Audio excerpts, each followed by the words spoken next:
Nós estamos falando Minha Casa, Minha Vida, esse mês de maio.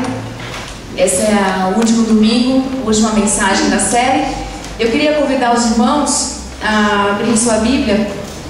Como nós não temos data show, então os irmãos podem ficar com a Bíblia aberta aí em Gênesis. Gênesis capítulo 37.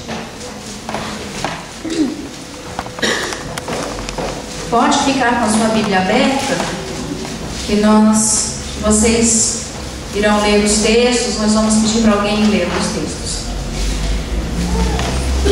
A meditação que nós trazemos essa noite sobre a vida de José, família de José.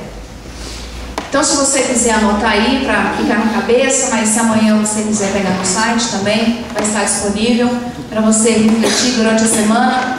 Então, são lições na família de José.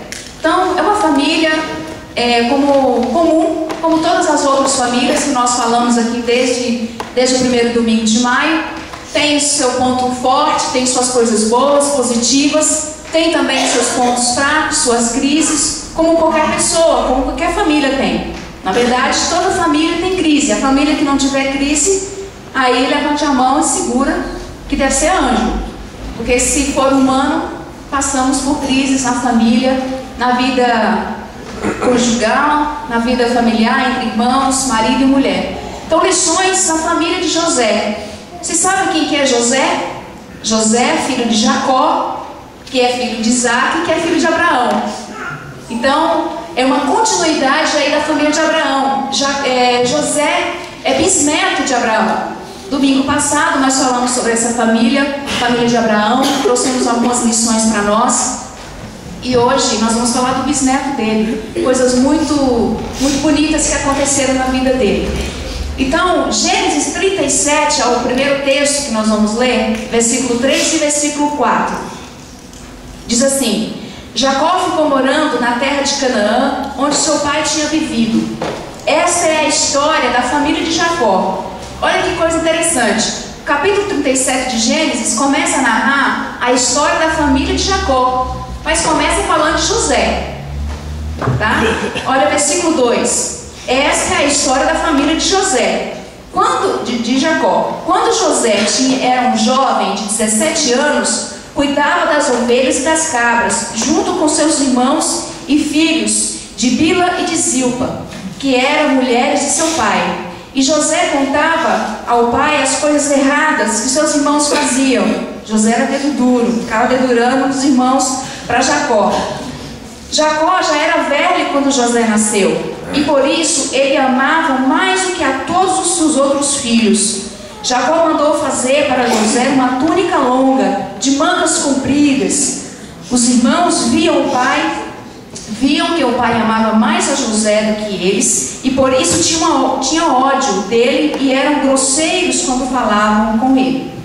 Então, a primeira lição que nós conseguimos ver na família de José, que você pode observar no versículo 3 e versículo 4, é que na família de José, Jacó e suas mulheres, existiam preferências na família. Preferências na família. Olha o que diz o versículo 3. Jacó já era velho quando José nasceu. Por isso, ele o amava mais do que todos os outros filhos. Jacó tinha uma preferência por José. Ele amava mais José do que os outros filhos. A preferência do pai com seus filhos. Talvez devido ao tempo em que nasceu, como diz, que José era o filho de sua velhice, por isso ele se apegou mais a José, porque assim que ele nasceu, Raquel também não resistiu ao parto, porque ela já era muito velha, morreu. Então talvez isso fez com que Jacó se apegasse muito ao seu filho, José. Mas o texto diz muito claro, e parece que Jacó não escondia isso dos outros filhos. Ele amava, ele tinha essa preferência, ele honrava mais José do que os outros 11 filhos que ele tinha, porque depois de José veio Benjamim. Então, e Jacó também parece que ele não aprendeu com as experiências anteriores de favoritismo. Se vocês lembrarem, ele tinha o seu irmão que chamava Esaú. Esaú era o mais chegado de quem? De Isaac. E Jacó era o mais chegado? Hã? Rebeca. Não, Sara. Não, Rebeca. Tá certo. Então, o pai gostava mais de Esaú e Rebeca gostava mais de Jacó. Só que Jacó trouxe essa herança familiar para sua própria família, preferindo mais seu filho mais novo. Mas ele não aprendeu e viu que essa preferência na própria família não deu muito certo. É tanto que a confusão que isso gerou, depois ele brigou com seu irmão, teve que sair fugido, foi morar com seu tio Labão, e ficou tantos anos sem falar com Esaú. As coisas não deram muito certo por causa dessas preferências que haviam.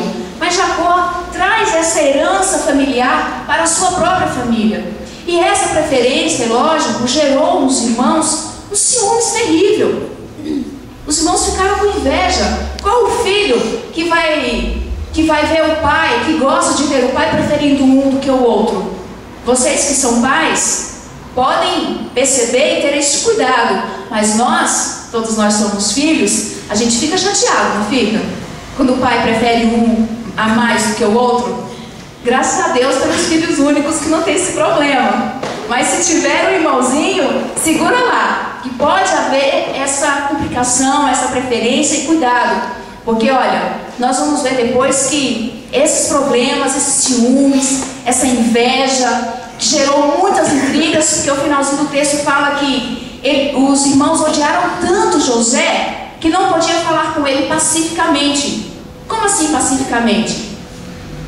Se eles precisassem de alguma coisa de José, eles falassem: José, faz isso para nós, por favor. Não era, já era um tapão na cabeça, né? Vai lá, faz isso. Então, já dava aquele empurrão, já dava aquele tapa. Os irmãos caçudos que sofreram nas mãos dos irmãos mais velhos, né? Vocês que o digam, eu que o diga também. Mas a gente sofre na mão dos irmãos mais velhos, principalmente se há essa preferência do pai por um dos filhos. Então, cuidado, porque as consequências não são muito boas.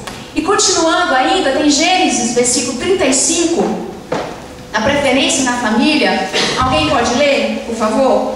Gênesis 37, versículo 35. Todos os seus filhos e filhas vieram consolá-lo, mas ele recusou ser consolado, dizendo: não, chorando, descerei à sepultura para junto de meu filho. Olha só. Esse texto aqui esse versículo é quando os irmãos de José, após tê-lo vendido como escravo, eles chegam para Jacó, para toda a sua família, trazendo a notícia de que provavelmente ele teria morrido. Então ele traz a túnica toda rasgada, suja de sangue, e apresenta ao seu pai Jacó. E eles levaram todos os filhos, sabendo que ele ficou muito triste, e eles foram consolar. E Jacó disse: não, eu não quero ser consolado. Eu vou morrer, eu vou chorar até o dia da minha morte, pelo que aconteceu com meu filho. Então Jacó, ele não se preocupou, parece que ele não teve muito esforço em elaborar esse luto pela suposta morte de José. Mas ele disse: não quero que vocês me consolem. Eu vou morrer chorando e vou encontrar com meu filho na sepultura. Isso pode ter gerado, certamente, mais intriga e mais ressentimentos no coração dos filhos. Porque que pai que pede um filho, mas acaba esquecendo que os outros estão ali? É lógico, ninguém substitui, um não substitui o outro. Mas não se pode esquecer que existem outros filhos e filhas. Mas Jacó disse: não quero ser consolado. Eu não quero que vocês me consolem. Eu vou chorar até o dia da minha morte, até o dia que eu vou encontrar com meu filho na sepultura. Então isso, olha, até esse momento, parece que Jacó, o que ele fez? Perdeu o filho, ele se apegou ao mais novo. Ele se apegou a Benjamim. É tanto que tudo que os irmãos faziam, se vocês lerem a história, Benjamim nunca acompanhava os seus irmãos. Ele ficava sempre com Jacó. E Jacó, por esse medo de perder, talvez por ser os dois filhos da sua mulher mais amada, que é a Raquel, não sabemos, o texto não fala isso. Ele só mais deixa claro que ele amava mais Raquel do que Lia.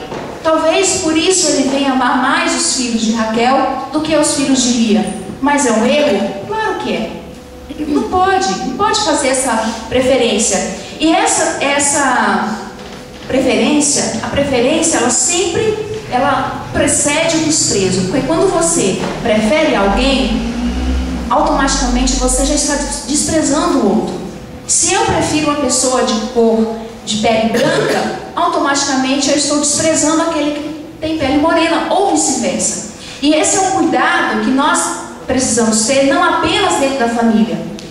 Isso, as preferências, pode acontecer em qualquer circunstância que você lida com pessoas, em trabalhos, em igrejas. Quantos casos nós já ouvimos de pastores que preferem tal tipo de pessoa, tal família, despreza a outra. Isso é um cuidado que todos nós precisamos ter, que gerem ciúmes, gerem brigas, gerem insatisfação, e as consequências podem ser ainda mais inesperadas, podem ser as piores possíveis. Então, devemos ter cuidado com as preferências, tá? O jeito de amar é diferente, sem dúvida. Às vezes a mãe fala assim: ah, mas eu amo todo mundo igual. Olha, é difícil. É difícil. Eu não sou mãe, mas eu como pessoa, eu amo todos vocês. Mas eu não amo todo mundo igual. Porque cada um exige um amor diferente. Aquele que é mais nervoso, que é mais briguento, que é mais isso ou aquilo, precisa de um amor diferente. Um amor que se adequa à personalidade dele. Aquele que é mais calminho, que é mais tranquilo, né? Paz e amor, ele também exige um amor diferente. Mas os amores são diferentes porque as pessoas são diferentes. Concordam? Ninguém é igual. Então é impossível, é muito difícil amar as pessoas iguais. Eu amo esse do mesmo jeitinho que eu amo esse. Não tem essa história. Eu amo de acordo com a pessoa. Ela pode machucar? Pode não corresponder às minhas expectativas? Pode. Mas isso não significa que meu amor por ela vai ser menor, ou por ele será menor. Vai ser igual, vai ser diferente, vai ser de outra maneira, vai ser de um outro jeito de agir. Certo? Então, temos que amar a todos de uma forma diferente, mas sem preferências, sem preferir a um e desprezar o outro. E isso vale para todos os contextos. Amém? Pegou aí a primeira lição da família de José, então é preferências na família. Vamos falar junto para vocês guardar na cabeça?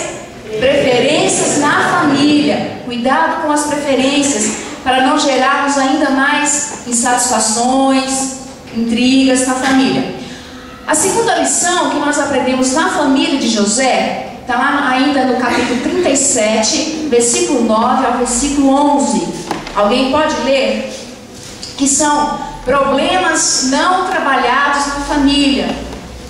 Presta atenção, segunda lição que nós aprendemos na família de José: problemas não trabalhados, não tratados dentro da família. 37, versículo 9 a 11. Alguém pode ler? Depois teve outro sonho e contou a seus irmãos: tive outro sonho, e desta vez o sol, a lua e 11 estrelas se curvavam diante de mim.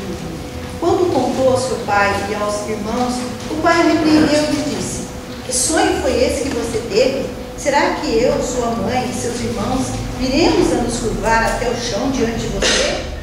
Assim seus irmãos tiveram ciúmes dele. O pai, no entanto, refletia naquilo. Ok. O primeiro problema que a gente consegue ver na família de José, né, com Jacó e seus irmãos, que não foi tratado, para essa questão do sonho. Veja só, José, ele sonhou primeiro, antes, aí nos versículos anteriores, esse que nós lemos, ele sonha que eles estão colhendo trigo e cada um tem os seus feixes. E o feixe dele, de José, vai para o centro e os irmãos, os feixes de seus irmãos, ficam ao redor dele, que são 11, e se dobra e se inclina diante do feixe dele. Ele conta esse sonho para os irmãos. E os irmãos começam a contar para ele: mas o que é isso? Que sonho que é esse que você tem? Será que um dia você vai ser rei sobre nós? Tadinho de José. Ele apenas contou o sonho que ele teve. Ele não queria sonhar com aquilo. Ele não pediu para sonhar com aquilo. E aí ele sonha de novo. que aí vem o sol, a lua, as estrelas, 11 estrelas, se prostrando diante dele. E o pai faz a mesma repreensão. O que é isso? Será que um dia nós, eu e sua mãe, viemos a dobrar diante de você, colocar o rosto no chão? Mais uma vez, ele apenas contou o sonho. Mas parece que os próprios irmãos e os pais, o pai dele, estava interpretando o sonho, porque o texto não fala que José tinha essa ideia, ele apenas compartilhou. Acho que ele ficou incomodado com aquele sonho, queria compartilhar, mas olha, acho que nem ele estava entendendo o que estava acontecendo. Mas isso gerou ainda mais ciúmes, ainda mais inveja, ainda mais intrigas por conta desse sonho. Certamente, sem dúvida, Deus já estava trabalhando na vida de José. E também na vida de Jacó, que Deus fala que ele ficou refletindo naquilo, ele guardou, ficou pensando no coração.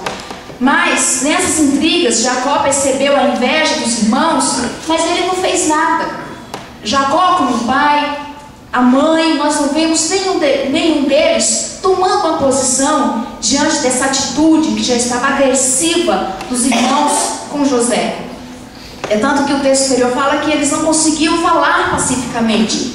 E Jacó, nós não vemos ele intervindo, conversando com esses irmãos. Olha, vocês não podem tratar seu irmão assim. É o seu irmão, tem que ter amor, tem que ser amado. Nós não vemos. E ele não interfere nessa situação. São problemas não resolvidos que foi gerar depois consequências inesperadas. Como isso não foi trabalhado, esse sentimento, e os irmãos de José foi alimentando, foi odiando ainda mais, intrigando ainda mais, gritando ainda mais. Jacó percebeu tudo isso, mas não fez nada, até que chegou um momento que isso foi sendo alimentado, planejado, até que eles tramaram a morte de José. Então, problemas têm que ser tratados, problemas têm que ser resolvidos, não pode ficar empurrando, deixando a coisa aí. De repente, se Jacó tivesse conversado com seus filhos, orientado, tentado uma conciliação, um conserto, uma restauração, um perdão, talvez nada disso teria acontecido. José não teria que sofrer tanto, Jacó não precisava sofrer tanto como ele sofreu. Mas não aconteceu. Como o problema não foi resolvido, como o problema não foi tratado, houve sofrimento, houve choro, houve dor, houve perdas. Todo mundo sofreu, inclusive os irmãos de José que fizeram isso sofreu. Rubem se manifesta quando Judá, Levi trama a morte de José e disse: não, é nosso irmão, nós não podemos fazer isso com ele. Mas aí eles ficaram tramando, conversando, até que Rubem saiu, foi fazer alguma coisa, e que vieram os midianitas. Então eles venderam José como escravo. Eles entenderam que não precisavam matar, mas venderam José, venderam o menino como escravo. E mais para frente, no capítulo 45, fala que José gritava: não faça isso comigo, tenha pena de mim, tenha dó, não faça isso comigo. Mas eles não ouviram. E bem depois, mais ou menos 20 anos depois, a mente deles se abriram e eles realmente viram o erro que eles cometeram. E nós vamos falar depois sobre isso. Então, primeiro, preferências na família. Segundo, problemas não trabalhados, problemas não tratados. Olha, problema, ele começa pequenininho, tá? O problema começa pequenininho, mas se a gente não tratar, ele vai crescendo, crescendo, vai crescendo, crescendo, até vai virar uma bola de neve. Que foi o que aconteceu na família de José com seus irmãos. Não foi resolvido, tomou uma proporção tão grande que seus irmãos não conseguiram mais controlar a situação e fizeram a barbaridade que fizeram. Vamos continuar. Mais um. Ainda no capítulo 37, versículo 31 ao 36. A outra lição que nós aprendemos, a terceira lição, é que a mentira na família é uma coisa complicada, que nós precisamos tratar isso também. Resolver os problemas e ter cuidado com a mentira. Versículo 31 e 36. Alguém pode ler? Então tomaram a túnica de José, mataram um bode e o molharam no sangue. e enviaram a túnica talar de mangas compridas, fizeram-na lavar o seu pai e lhe disseram: achamos isto, vê se é ou não a túnica do teu filho. Ele a reconheceu e disse: é a túnica de meu filho. Um animal selvagem o terá comido, certamente. José foi despedaçado. Então Jacó rasgou as suas vestes e se cingiu de pano de saco e lamentou o filho por muitos dias. Levantaram-se todos os seus filhos e todas as suas filhas para o consolarem. Ele, porém, recusou ser consolado e disse, chorando: descerei a meu filho até a sepultura. E de fato chorou seu pai.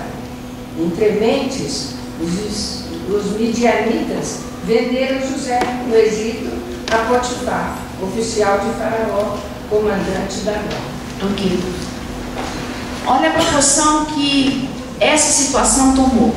Primeiro foi toda uma mentira, né? Eles tramaram a morte de José, depois resolveram vendê-lo aos midianitas, que era um grupo que ia para o Egito, até que ele foi vendido a Potifar.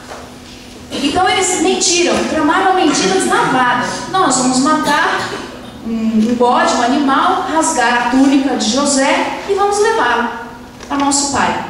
Então, olha só o que a mentira foi gerando. Além da mentira, dessa mentira deslavada que eles inventaram, eles trataram toda essa situação com ironia. Se vocês olharem no início do versículo 31, diz que eles tomaram a túnica de José e mataram o bode.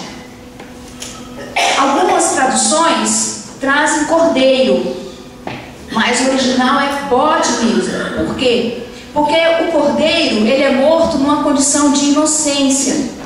O cordeiro é morto numa condição onde que vai haver perdão e purificação de pecados. Mas eles não fizeram isso, acho que conscientemente. Então eles mataram o bode, como uma ironia mesmo, como uma afronta a José, a tudo aquilo que eles estavam tramando. E além da mentira, a frieza. Eles chegaram para Jacó e disseram assim: vê aí, se é a túnica do seu filho, é ou não é? Eles poderiam dizer: será a túnica do nosso irmão? Mas eles não fizeram isso. Vê aí, se é ou não a túnica do seu filho. Então, uma frieza tremenda, gerada já por uma mentira. Talvez eles já estavam tratando aquela mentira como uma verdade. Então, fizemos, não morreu mesmo. Na verdade, José, para eles, já estava morto. José, para os seus irmãos, já estava morto. Eles venderam para o Egito, mas eles mataram José, da história da família. Eles mataram José do convívio deles. Encerraram. E essa frieza foi tomando conta, além da mentira, da ironia, da frieza, a falsidade. No versículo 35, que nós já lemos antes e lemos agora: todos os filhos se levantaram para consolar Jacó na morte de José. Olha que falsidade. José estava vivo. Como que eles iam consolar o pai de um filho que não morreu? Mas um abismo chama outro abismo. Ironia, mentira que gera ironia, que gera frieza no tratar, sabe? Um descaso muito grande com a história, com o irmão, com o pai, com o sofrimento do pai. Eles não pensaram o sofrimento que o pai teria naquela situação. Mas era a situação assim: ó, não é seu filho preferido? Você não despreza a gente para ter preferência por ele? Então vai, então sofra, agora você vai sentir. A falsidade e tudo, olha, uma coisa foi chamando a outra, percebe? Uma coisa foi chamando a outra. Começou com uma coisa pequena, e isso foi tomando uma proporção. Então, problemas que não foram tratados tomaram a proporção de uma mentira tão terrível, um sofrimento, sem contar o sofrimento que José sofreu, que José teve que passar por conta dessa situação. Mentira na família. Nós precisamos ter cuidado com a mentira. Quem que é o pai da mentira? É o diabo. O diabo é o pai da mentira.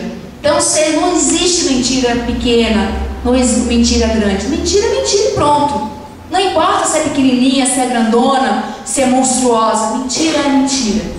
E ela causa problemas causa danos dentro das relações, não só familiares, como relações sociais.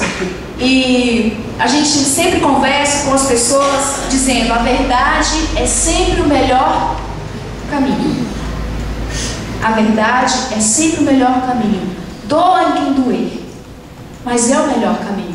Nós assistimos aqui, no sábado, dia 12, né? O filme Corajosos, e onde o personagem principal, ele se viu numa situação muito difícil, porque ele viu um amigo dele roubando. E ele ficou naquela situação: eu denuncio ou eu não denuncio? Aquilo passou pela cabeça dele, mas ele disse: não, nós vamos denunciar. É amigo, mas precisa ser denunciado. A verdade é sempre o melhor caminho. E com aquela denúncia, o amigo dele que estava roubando, tramando, refletiu na situação. A verdade é sempre o melhor caminho. Amém? Não deixe que a mentira tome conta do seu lar, pai, mãe, irmão. Não deixe que a mentira venha infiltrando como um cupim. Começa pequenininho e ela vai infiltrando, tomando o corpo. Precisamos tomar cuidado com a mentira. Ela pode destruir os relacionamentos, pode destruir a família. Continuando. Olha, recapitulando: o primeiro é preferências na família, o segundo é problemas não trabalhados na família de José, que nós fazemos como lição, o terceiro é a mentira na família, e o quarto é a mão de Deus na família de José. Vamos falar de coisa boa, né? Vamos falar de coisa boa. Gênesis 45:8 foi um dos textos lido aqui no início. Nós vamos ler de novo.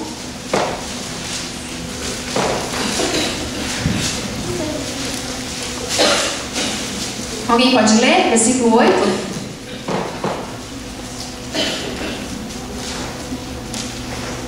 Assim não foram vocês que me mandaram para cá, mas sim o próprio Deus.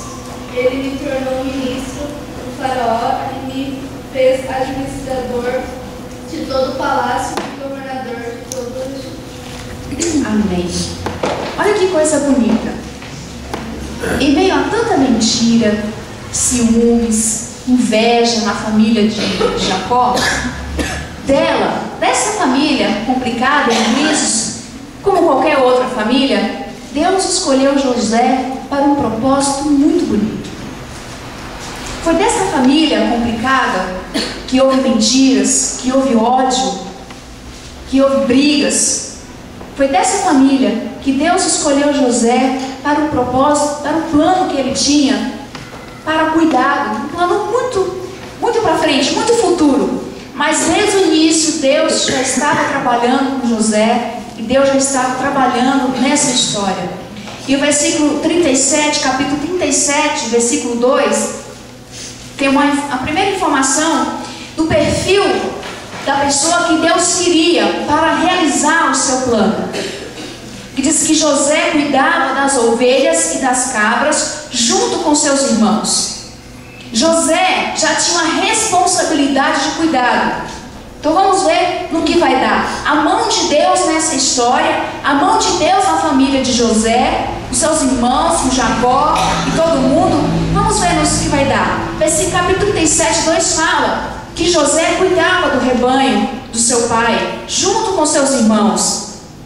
E no capítulo 39, versículo 4, fala que Potifar pôs José para cuidar da sua casa e tomar conta de tudo que era seu. Olha, José tomava conta do rebanho, de algumas cabras, de alguns bois com seus irmãos. Mas aqui, ele já toma conta da casa de Potifar.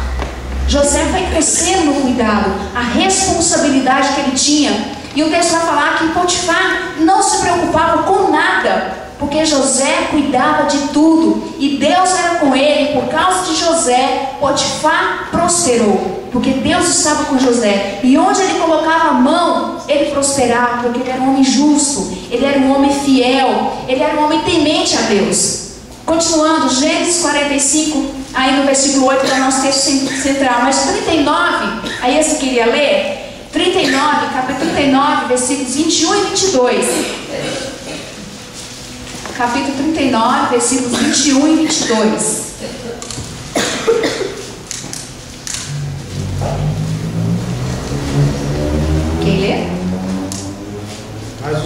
estava com ele e o tratou com bondade, concedendo-lhe a simpatia do carcereiro.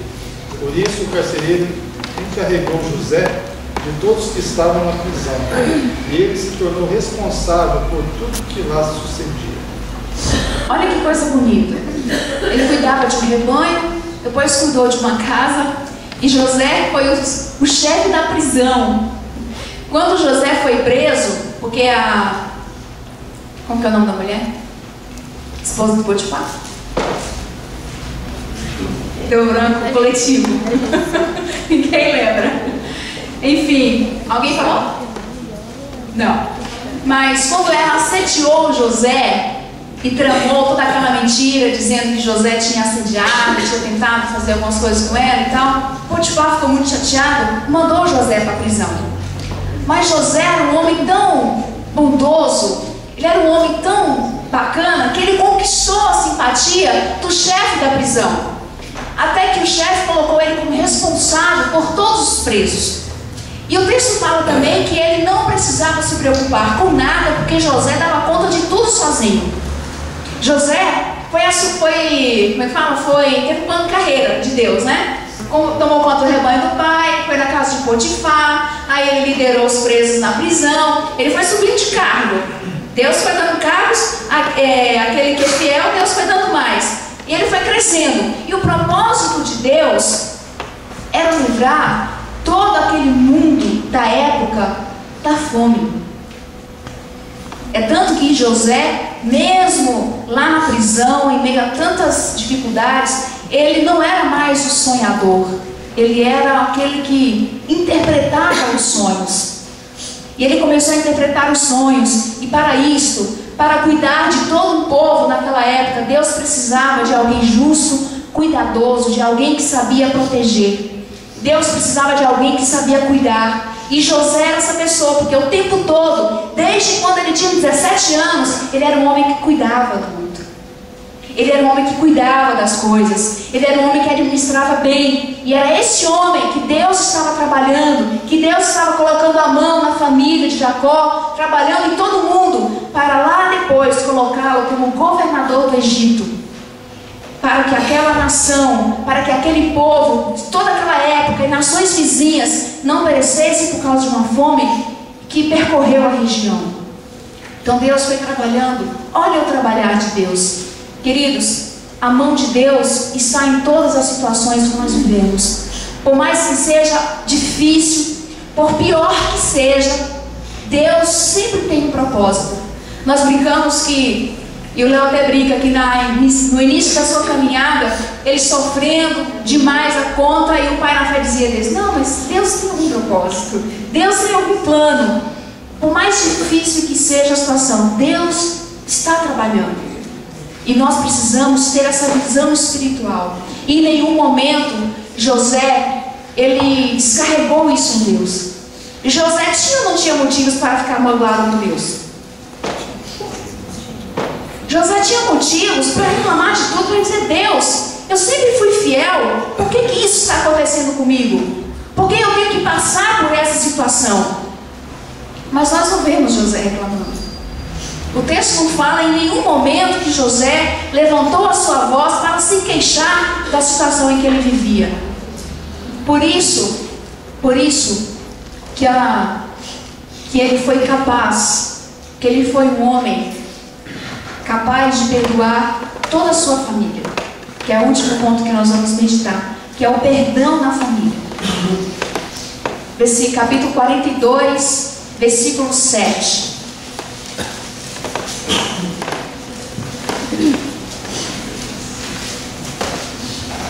Depois de passar por toda aquela história, por todo o sofrimento, mais ou menos 20 anos de escravidão no Egito, José passou. Mesmo que ele recebeu um cargo de honra na casa de Potifar, ele era um escravo. Ele não deixou de ser escravo por receber um cargo de confiança, de muita responsabilidade. Ele era um escravo, ele não tinha liberdade. Ele não podia fazer o que ele queria.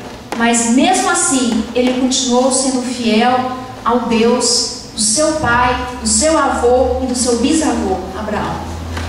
E o versículo 7 diz assim: logo que José viu seus irmãos, ele os reconheceu, mas fez de conta que não os conhecia, e lhes perguntou com voz dura: vocês, de onde vêm?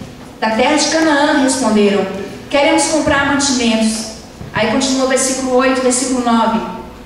José reconheceu seus irmãos, mas eles não o reconheceram. Então José lembrou dos sonhos que tinha tido a respeito deles e disse: vocês são espiões que vêm para ver os pontos fracos do nosso país. Logo que José viu seus irmãos, ele reconheceu quem eram os seus irmãos. Então ele lembrou de todos os sonhos que ele tinha tido. Após 20 anos, depois de 20 anos, o sonho de José estava se realizando. Mas olha, queridos, para haver perdão, tem que haver reaproximação. O perdão na família, para haver perdão, tem que haver reaproximação. Se esse momento não fosse proporcionado a José e aos seus irmãos, talvez nunca haveria um conserto na família dele. Talvez nunca fosse possível José olhar de novo para os seus irmãos e dizer: eu não estou chateado com vocês, porque não foi por causa de vocês, foi Deus que planejou tudo isso. Nós vemos, foi lido o texto aqui no início. Foi Deus que me trouxe para cá para cuidar de vocês.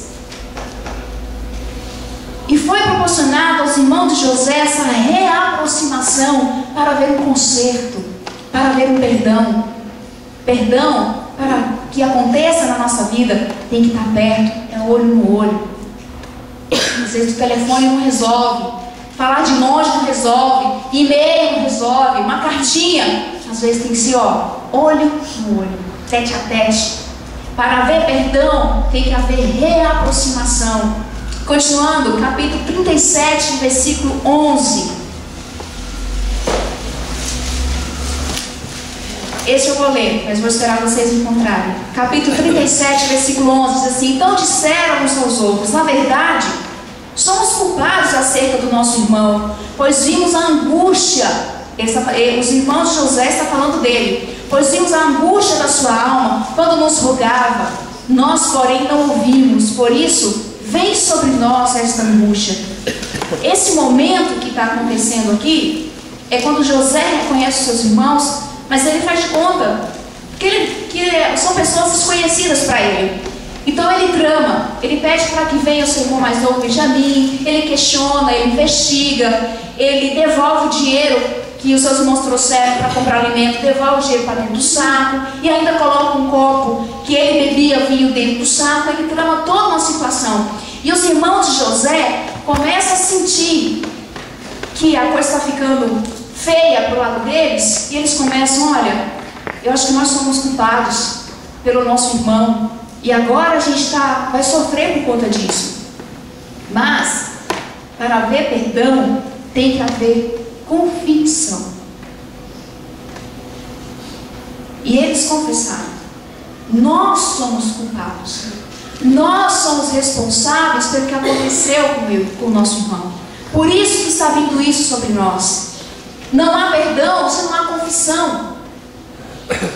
E os irmãos de José fizeram isso, reconheceram que eles tinham pecado, que eles tinham errado. O perdão na família, para haver perdão tem que haver reaproximação, tem que haver confissão.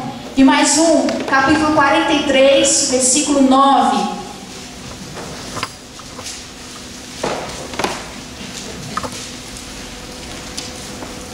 Diz assim, só para vocês entenderem o contexto do versículo: quando os irmãos de José voltam para Canaã, com alimento, com suprimento de sobrevivência, só que eles voltam com uma complicação. Eles voltam com a condição de que eles têm que trazer Benjamim para o Egito. E Jacó não quer deixar. Diz: como que eu vou mandar o meu filho? E se acontecer com ele o que aconteceu com o meu filho José? E aí vem esse texto, que é Judá, aquele que tramou a morte do seu irmão José. Olha o que ele fala: eu me comprometo pessoalmente pela segurança dele, de Benjamim. Pode me considerar responsável por ele. Se eu não o trouxer de volta e não colocar bem aqui na sua presença, serei culpado diante de ti pelo resto da minha vida. Então, a confissão, ela muda as nossas atitudes.